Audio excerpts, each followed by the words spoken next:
उत्तर प्रदेश सरकार शिक्षा व्यवस्था को सुधारने के लिए क्या कुछ नहीं कर रही है, लेकिन धरातल पर शिक्षा व्यवस्था है कि सुधरने का नाम नहीं ले रही। दरअसल मामला सिद्धार्थनगर के विकासखंड उसका बाजार का है, जहां पर चौरी मलुहानी क्षेत्र में श्री विंध्याचल आयुर्वेद संस्कृत माध्यमिक विद्यालय पूरी तरह से जर्जर पड़ा है, पूरी तरह से खंडहर में तब्दील हो चुका है। जर्जर विद्यालय में पेड़ पौधे उगाए हैं, लेकिन अभी भी विद्यालय अभिलेखों में संचालित किया जा रहा है। इतना ही नहीं, इस विद्यालय पर प्रधानाचार्य सहायक प्रधानाचार्य नियुक्त किए गए हैं, तो वहीं ग्रामीणों का कहना है कि जब यह विद्यालय जर्जर हुआ तब से खुला ही नहीं। प्रधानाचार्य आते हैं, सिर्फ दरवाजा खोलकर चले जाते हैं, ना तो वहां पे कोई विद्यार्थी विद्यालय में पढ़ने के लिए आता है। हद तो तब हो गई जब प्रधानाचार्य कैलाश नाथ मिश्रा ने मीडिया से बातचीत में बताया कि 106 छात्र पंजीकृत, जबकि जिला विद्यालय निरीक्षक ने बताया कि संविदा 2 वर्ष का ट्रेनिंग चल रहा है और सफाई देते भी नजर आए। कहा कि मामले की जाँच कराएंगे। तो वहीं जिलाधिकारी संजीव रंजन ने इस मामले पर बताया कि मामला संज्ञान में आया है। शासन की मंशा थी और विद्यालय की स्थिति दयनीय है,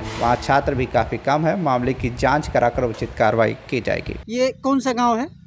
ग्राम चौरी मलुहानी। आपका क्या नाम है? अनूप कुमार पांडे। इसी गांव के रहने वाले? हाँ, इसी गांव के। अच्छा, जो पीछे आपके विद्यालय है संस्कृत माध्यमिक विद्यालय, हाँ सर, ये चालू है?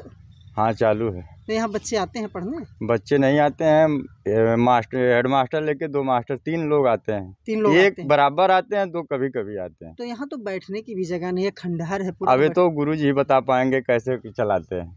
अच्छा, तो मतलब ये कब से स्थिति इसकी ऐसी है? इसकी स्थिति तो ये समझिए कि अपने पूरे होशदारी से बता रहे हैं। ऐसे 20-25 साल से यही खंडहर की ऐसे ही स्थिति में है।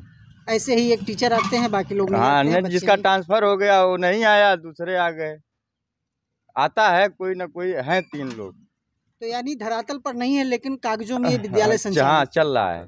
अच्छा, बाकी इस विद्यालय के शायद ये जो प्रांगण है और वो जो खंडहर उधर है, ये सब इसी विद्यालय के प्रॉपर्टी है? हाँ, सब इसी विद्यालय की है। सब इसी विद्यालय की प्रॉपर्टी। यहाँ पता चला है बाजार भी लगता है? हाँ, बाजार लगता है, जगह खाली है, जब कोई नहीं आता तो इसलिए बाजार लगता है। बाजारी कोई वसूलता नहीं? हाँ, बाजारी वसूलते हैं, लेकिन बाजार सड़क पर भी लगता था, तो जगह होने के नाते यहाँ।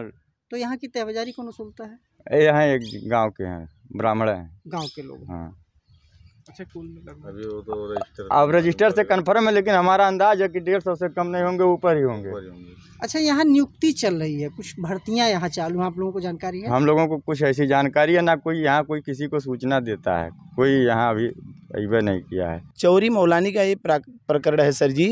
इंटरव्यू निकाले हिंदी का, व्याकरण का, विज्ञान का, और इंटरव्यू निकाल करके अभ्यर्थन को अपने लिख करके रद्द किए, कॉल लेटर जारी कर दिए प्रशिक्षणार्थियों को, और उनको बुला लिए कॉल लेटर में, और पुनः प्रधानाचार्य अपने मौखिक से कहते हैं, मुख से कहते हैं कि हमारे यहाँ इस विषय का मान्यता नहीं है। 20 लोग यहाँ सुबह से शाम तक इंतजारी करके लौट गए, जो कुछ हुआ नहीं।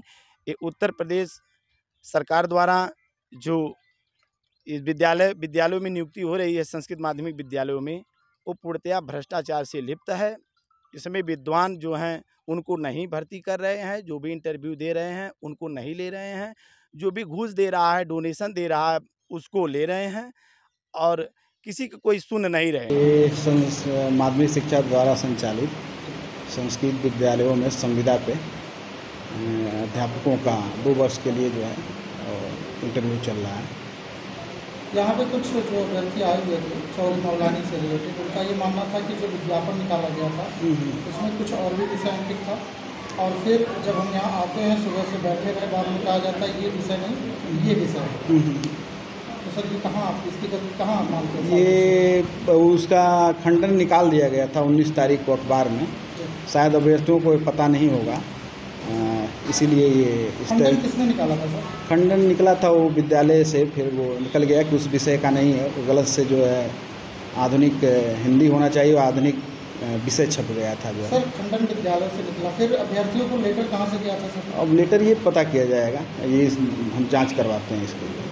सर आपको नहीं लगता इतनी बड़ी इतना बड़ा जो फॉल्ट हुआ है कि अभ्यर्थी सुबह से बैठे रहा, हस्ताक्षर कराया भी गया, हम पता कर रहे हैं, इसकी जानकारी कर रहे हैं, फिर कोई अग्रिम जो भी बात होगी। शासन के आदेश पर इसकी नियुक्ति इत्यादि की व्यवस्था की गई थी, परंतु जहाँ तक मुझे मालूम है कि विद्यालय की स्थिति अत्यंत खराब है और वहाँ पढ़ने वाले बच्चे भी काफ़ी कम हैं। तो ऐसी स्थिति में छात्रों के हिसाब से ही नियुक्ति किया जाना उचित होगा। तो अगर कोई इस तरह की शिकायत है, जो एक चौरी मोहलानी का केस बता रहे हैं, तो उसके हम जांच कराकर उसको हम प्रॉपर कराएंगे। सर मात्र तो ये नज़ीर है, लेकिन ऐसे ही मोस्टली आपको ऐसे मिल जाएंगे जिनके पास ना तो बराबर भवन है, ना तो कोई सुविधाएं हैं, और छात्र भी हाजिर नहीं होते हैं फिजिकली। पिछले कुछ दिनों में उपेक्षा के कारण से इनके बिल्डिंग्स वगैरह ख़राब हुए हैं और छात्रों की संख्या भी कम रही है। तो हम लोग यह कोशिश करेंगे, अब शासन की मंशा भी है कि इन विद्यालयों का पुनरुद्धार हो, तो उस पर भी कार्रवाई करेंगे। और कोई अगर गलत ढंग से नियुक्ति होगी तो उसको जांच कराकर उसको प्रॉपरली उस पर कार्रवाई की जाएगी। सिद्धार्थनगर से शशि भूषण दुबे की रिपोर्ट, TV1 इंडिया न्यूज।